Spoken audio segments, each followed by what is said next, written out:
Gary Chapman's in the studio, in case you have just joined us. He's got his guitar out. He does. We're talking about hymns, and we're talking about a website called A Hymn a Week, which is something that you started, and I want to get back into in just a little while. Sure. The heart of this thing, where it came from, and why you just had to. You couldn't not do this. No. You had to do this. Yeah, every now and then there's just something you go, yeah, I got to do that. You're going to do a live song for us. Is this a favorite? You know, it's turning into one. It came from my dad. He, like I was mentioning earlier, our roles reversed dramatically the last couple of years of his life, and I was putting him to bed one night, and got him all tucked in, and he's got his water, he's got this, he's got his phone. There's a whole ritual, Sure. And I'm sure, whining about whatever was happening to me, which, tends to be the most important thing to me. And I'm turning out the light to walk out the door, and he said something he said to me, I guess thousands of times in my life, and it just never hit me quite like that. He said, "Son, you've just got to put that in God's hands." Just this voice out of the dark, and I just, oh my gosh, he's right. He's so totally right. And I went upstairs and wrote this song that I may or may not get through. You do have a recorded version. I just handed it to you. But I like this song live. I went up and wrote the verse and chorus, and then my good friend Aaron Barker helped me write the second verse the next day.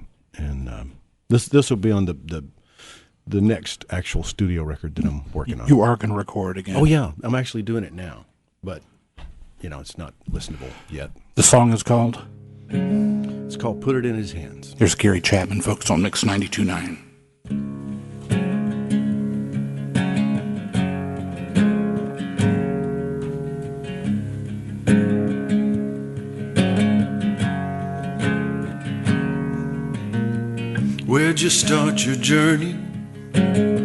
Where'd you get that load? What made you think you were the only traveler on this road? There's billions of us out here. You were never by yourself. All you had to do was bend your knee and ask for a little help and put it in his hands. There ain't nothing you ought to hold on to. Put it in his hands. He can take care of that for you. Try to understand. When you think that there is nothing you can do, you can put it in his hands. You just put it in his hands.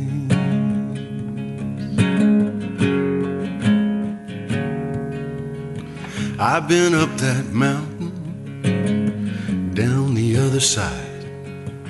It probably wouldn't hurt me much to climb it one more time. You might need some company, I might need some too. And if I stumble, remind me the truth I just told you, to put it in his hands. There ain't nothing you ought to hold on to. Put it in his hands. He can take care of that for you. Try to understand. There are just some things you have to pass on through. You're part of the plan. It's just to put it in his hands.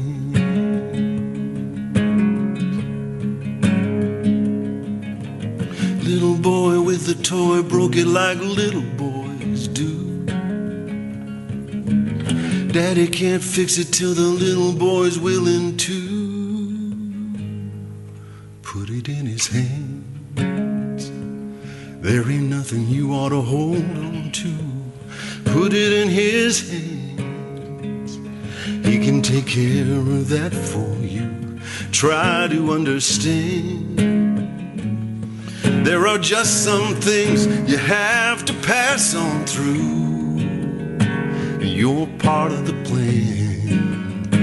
It's just to put it in his hands. There ain't nothing you ought to hold on to. Put it in his hands. He can take care of that for you. Try to understand. When you think that there is nothing you can do, you can put it in his hands. You just put it in his hands. Go on and put it in his hands.